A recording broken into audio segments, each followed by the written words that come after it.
Well, hello. We're going to dive into this Trek 5.0 Madone women's specific model WSD, and I'm going to go over how I clean parts with my sonic cleaner in this video. So without further ado, let's strip it down and get her all cleaned up. Welcome to I Know a Guy Bicycles. Welcome to I Know a Guy Bicycles, hanging out with the guy. Hi, I'm Justin the guy. Obviously, I have a garage shop. Taking scary how to use bikes one bike at a time. If you like these videos, please like and subscribe.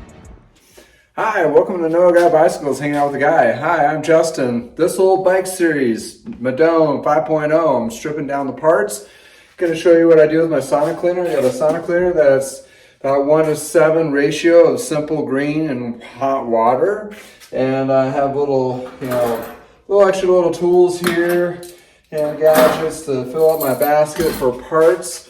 So without further ado, we're going to dive into this. The reason why I use a sonic cleaner, it actually works really well getting all this gunk off. And reason being it does so well is it has a heating element to it as well as a sonic power, that kind of thing. So leverage. So I take all the parts off and give them a good cleaning. I do about a 5-minute cycle in each one. So there's my 10-speed cassette. You can kind of see how dingy and grungy it is. The sonic cleaner gets out all those little bits, which is great. And while it's sonic cleaning, I'm going to wash the wheels. So kind of one of those benefits of while it's doing the work, you can do other work. Which when you're working on any bikes or anything mechanical, time is money, right? Efficiency is key. So the sonic cleaner has really opened up a lot of opportunity for people to work on other things, make their shop more efficient, and providing actually really clean parts without a lot of harsh chemicals. So chain's not too dirty. I mean, that's what we're looking at there. So that should clean up really nicely. So I do kill the cables because I replace them. So I just cut right through all of them. Just want to get to the parts.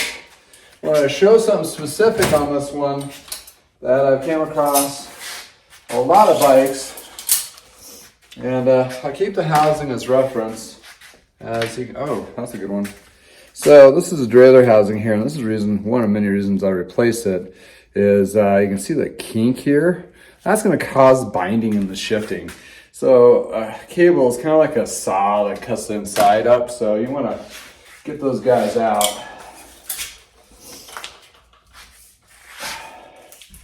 And save the fronts to measure, or the front housing. So this guy was a pretty decent shape, bought out the original owner. She took very well care of it. I'm just going to be doing my detail magic and cleaning the parts magic to get it going. So, and the derailleur doesn't seem too bad. What I like to do to pre-clean these is take a screwdriver and clear off this gunk, like so. This is basically built up, usually Teflon from the dry lube. So you want to get all that nice gunky stuff, give it a little head start kind of deal on that. Take the pedals off.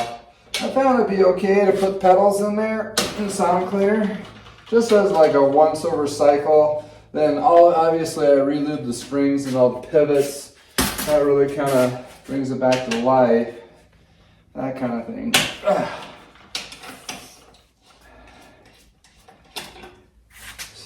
got that there. And sometimes I'll get to a point and I'll start doing my sonic cleaner journey while I strip the other parts, depending how technical they are. And I usually do that and leave the shifters for last. And I get this. So it's not sonic cleaning too much all at once. but it can hold a load, depending how big a sonic cleaner you get. I get a big enough one that I do to fit the cranks, these guys. So, this guy on here, like so. Oh boy. And when you take things apart, make sure you put the screws all back so you don't lose track of them. Same thing with the brakes and spacers.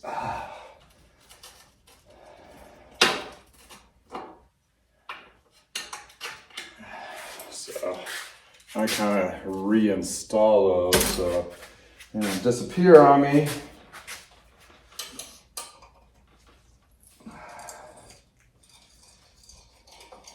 And brakes are front and rear specific, so you'll need to make sure when you put it back on, you have the right one going to the right place. And then the front derailleurs will have different sizes of this bolt here. Like so. Alright, so I'll do the cranks and the shifters after I get the first cycle through. I want to get the smaller stuff off. These guys like to wedge on there. This is aluminum on aluminum. A lot of times they're not greased at the manufacturer or at the shop on the put on, so that's where I like to put grease back on them when I'm doing these. Okay, I use a little strainer for all my little parts so I don't lose them in the sonic tank. And sometimes I need to just do a little loop around the outside, penetrates. And I don't like to use steel, so I use the tire lever, which works well to give myself a little bit of leverage. Sometimes it works without damaging anything. There we go, like so. Get that booger off, and I'll glue all that back together. So, without further ado, plug my sonic cleaner back in. I always keep it unplugged when I'm not using it.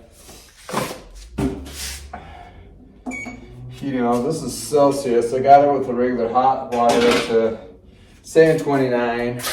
Usually go up a little bit higher than that. Push the turn on button to make it a little warmer. And this is basically my first batch here, which I just soak it in the green and watch the green disappear. Like so. So I know that's going to be noisy, so I'm just going to continue to work.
So through bottom brackets, you got to make sure you get the bits right back to where they're supposed to go. So if you put them on backwards, it's not going to be good.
Okay, so I got the cranks and the shifters off, which is pretty cool about these women-specific design bikes. They have this bumper here that prevents the brake from coming up all the way, so that actually provides a shorter reach, which is a nice little detail they put on that.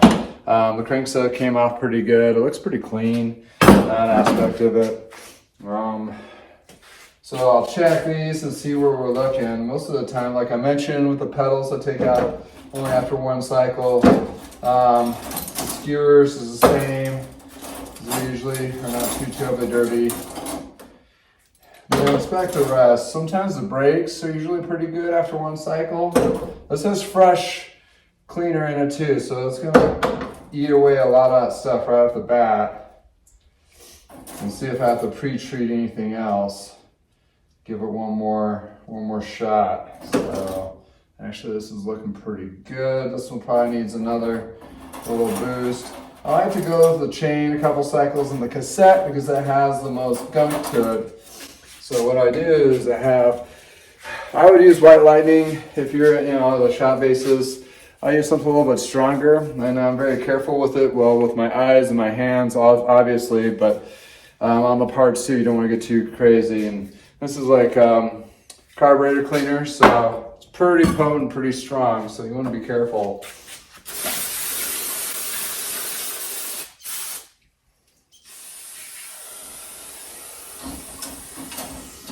But again, White Lightning does just as good, and it doesn't seem to be as hard on you. But this kind of industrial strength there. This helps break up that grease. So on the shifters, this is my trick on the shifters and cleaning the shifters. These shifters, they open up. So get it to show here. So in relaxed position, there you go. You'll see all those gears in there, right? So what I like to do is, these are really gumped up, so they're not working very well. So I get a good little wash, and I cycle them. Then while it's in the sonic cleaner, I take a scrap piece of housing to open them up.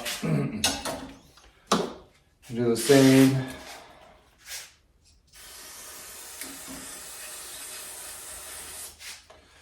And these are really sticking, so this will really bring these shifters back to life. Between this and the sonic cleaner cleaning with the heating element will really get all that gunk out, like so.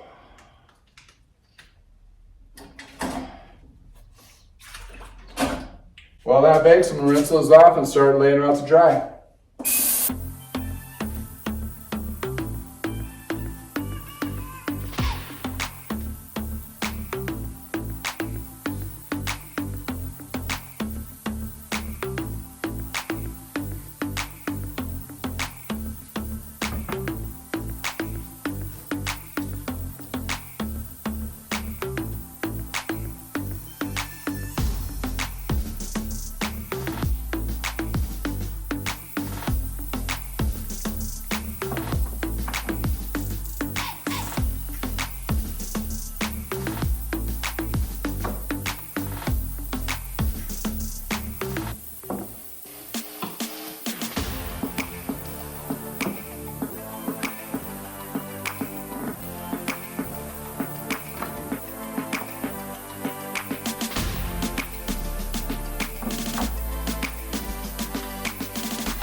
All right.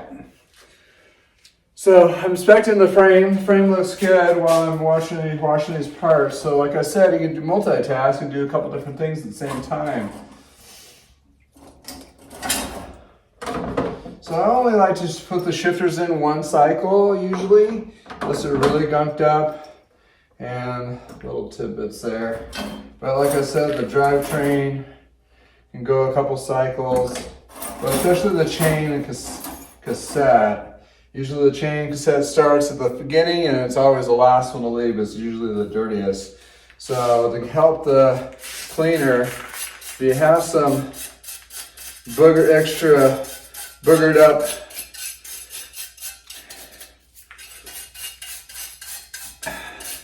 caked on grease, this is really kind of like a little cleaning brush here. There's several different kinds from different makes. You can even just get something from Walmart. As long as it's a strong bristle, this is actually cleaning the cassette pretty good. So I'm gonna put this in for one more shot and we should be good. I'm gonna rinse this off and then we should be ready to let them dry and lube. So this is my probably my last cycle on this one here.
So I just washed these in the tank. There's another video you want to check up whichever corner, I'll post it, that actually how I clean the wheels to prep them.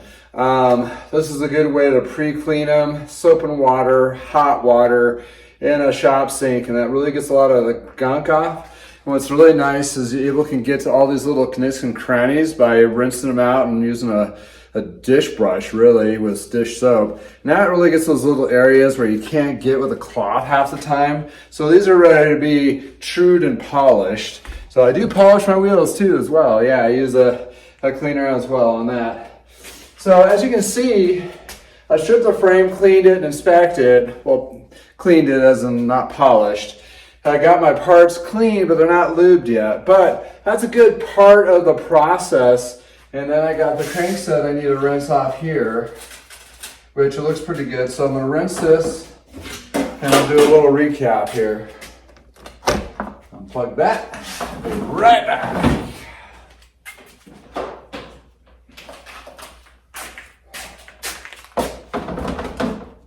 So, gold nuggets. Well, taking it all apart, Sonic Cleaner is a huge gold nugget. Pre-treating is a gold nugget. Also, one of the bigger gold nuggets is that same brush that I use with dish soap with hot water to clean the wheels. I rinse off all my parts in hot water. And if I got a stubborn area that I need to clean again, I use that dish soap and water to really try to get all those little nicks and crannies out. And between that and Sonic Cleaner, I didn't spend a whole heck of a lot of time prepping all these. So here we go. Because in the old days, you'd have a Sonic tank with chemicals and a brush, but it doesn't have a heating element. And a lot of the lubes today, that heating element really helps with the hot cleaner. It really cleans and gets all those little gunk off. And there's one lube out there, it's kind of like a plastic base. It kind of cakes on there, and it's horrible to get out. So with the heat, really kind of takes care of all that. So I really try to dry everything off really good. And we'll do a little showing what I do to lube the parts before reinstalling. And also with the shifters too, these guys, when I'm underneath the hot water, I cycle through all the shifting to try to just move out all that cleaning solution, because I'll be replacing it with lube. And as you can saw, I was shaking it, trying to get most of that water out. I'll lay these all out, kind of like your old school dishes kind of thing. So there's my parts, extra cages. So that's my parts basically laid out to dry. While they're drying, I true the wheels and polish the rims, make sure those are all good. As they're drying as well, that's when I do my detailing of the frame. A lot of bike shops don't do detailing, so if you're a shop owner or work in a shop and you're seeing this video, this is my process of doing this. And this is all the gold nuggets I picked up over the last 30 years to make it efficient and smooth and quick as possible, because there's always going to be something that's going to trip you up, and you want to spend time on those things so you do it right. So the mundane, everyday thing, you want that process to be just quick and more efficient as possible. So just for example, from starting this video, this will be shorter obviously of what you're viewing, but right now I'm looking at 32 minutes to get to this point of the bike, which usually would take somebody at least an hour, sometimes an hour and a half to get to this point of the bike when you're actually doing the solvent tank process and all that. For my estimate of finishing this up and my efficiencies, well, I spent about an hour on the detailing, so that adds a little bit more that a lot of shops don't need to do. But lubing the parts doesn't take too long, and installing, I'd say that takes about 30 minutes. Then you do the cables and the housing, which is probably another 30 minutes, and wrapping, detail and adjustments, and truing the wheels. So I forgot to put that in there, but add a little bit of time for that. I'd say I'd be done with this bike in about 2 hours at the latest, excluding the polishing. So for me, when I do my bikes, here's the thing. When you get a bike from me, I put about 5 hours into it, from prepping it, getting ready, cleaning it, polishing it, up to the beginning to the test ride. So I put a lot of time in it, between 4 to 5 hours in each bike. So that's what I do as a professionalism. If you did that and you paid that in a shop rate, the shop rates on that are going to be close to $350 to $400. As well as I do replace parts that need to be replaced that are worn out. Like this gets new cables and housing, bar tape, and pedals. So those are additional things. So without further ado, let's dive into lubing these parts and showing you what I lube at this point when I'm putting it back together. So here we're at the lubing part. So I'm going to show you. I use Tri-Flow lubing. So I use a lot of it because it's worn off, but put a couple dots on the pedals here, pivots. You can take these apart and actually do a whole overhaul if you wanted, but for that case, these don't feel like they need it. So put a couple of dots there. So going to the rear derailleur. These are technically sealed, but I like to put a little bit of lube on the actual jockey pulleys. And there's 8 pivots, so you got 4 on each side, which I like to put a little lube on. Put a light lube on the spring inside there. Also the barrel adjuster and the clamp here. Yeah, and this basically makes it move and make sure that barrel adjuster is tightened down. And I double check the jockey pulleys, make sure they're smooth and not compromised, like so. We're looking at skewers. I do put a little drop of lube in the pivot here. That really helps the pivot back and forth. When I do install these, I do put a light layer of grease on them, like so. What that does is prevents rust. And this helps with the pivot on that. So onto the brakes. On the brakes, I do clean the surface on the brake pads. Using a little bit of light sanding. What that does is gets that glaze off of the brake pads. And so you have a better braking surface on that. Granted, it'll build back up, but right off the performance factor off the bat is really high quality. And that's what it gives me an opportunity to inspect and make sure the brakes are not compromised. Do those pivots on that guy. Proceed to the other brake, do the same thing. Sand those. Okay, so you got the brakes and rear derailleur, front derailleur. I like to put a little a drop on each pivot, both sides. Can't really test this until it's actually on the frame because I have no leverage on it. The cassette, you leave it alone. You want that dry on there. I'll lube the chain when it's installed on the bike, the crankset as well. Don't need to lube that. So the last thing I lube for pre-lubing is this guy. And I use the aerosol version of Tri-Flow. The reason because it foams up and it kind of really gets inside these paws. Then I cycle through. If you really want to be creative, and while I was holding these things pop out. So you can put a little dab of grease on these guys. It does come with manufacturing grease a lot of times. That just holds that place and holds it in place so it doesn't pop out. That kind of thing. So that's the one. Now these you can really get to the gearing, as you can see the gearing in there. Some are not, so you gotta find a little hole to spray inside.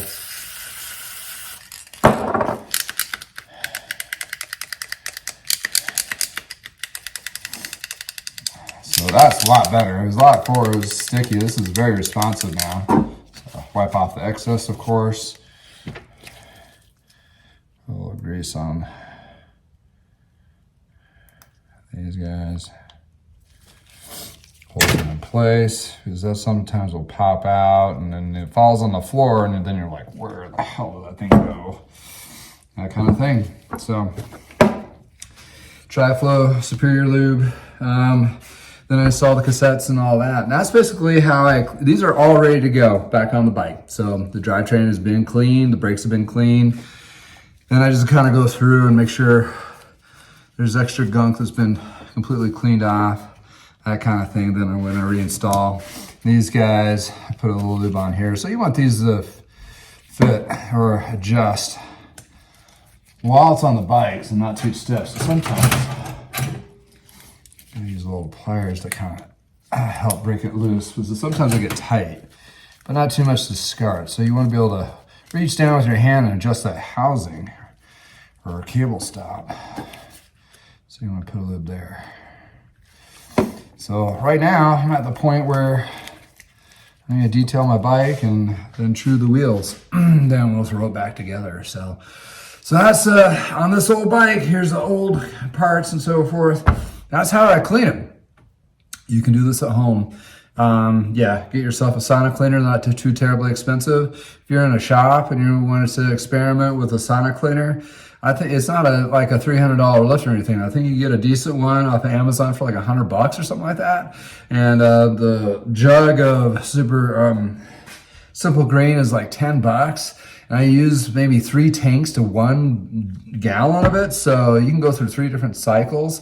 I usually get about 2 to 3, sometimes 4 drivetrains, depending on how dirty it is. And then I have to reflush the Sonic cleaner out. So that's where your cost live, so forth, and time. But the time it saves you to do just this part of it is extensive, and the cleaning is, and the reviving shifters, it's just amazing. It's just a mind-blowing thing. So I have links and videos other in the descriptions below. Please comment if you have any questions or anything like that, or if you find something that's pretty tricky in your shop, a neat little gold nugget, please share. We all like to learn, right? I learn every day.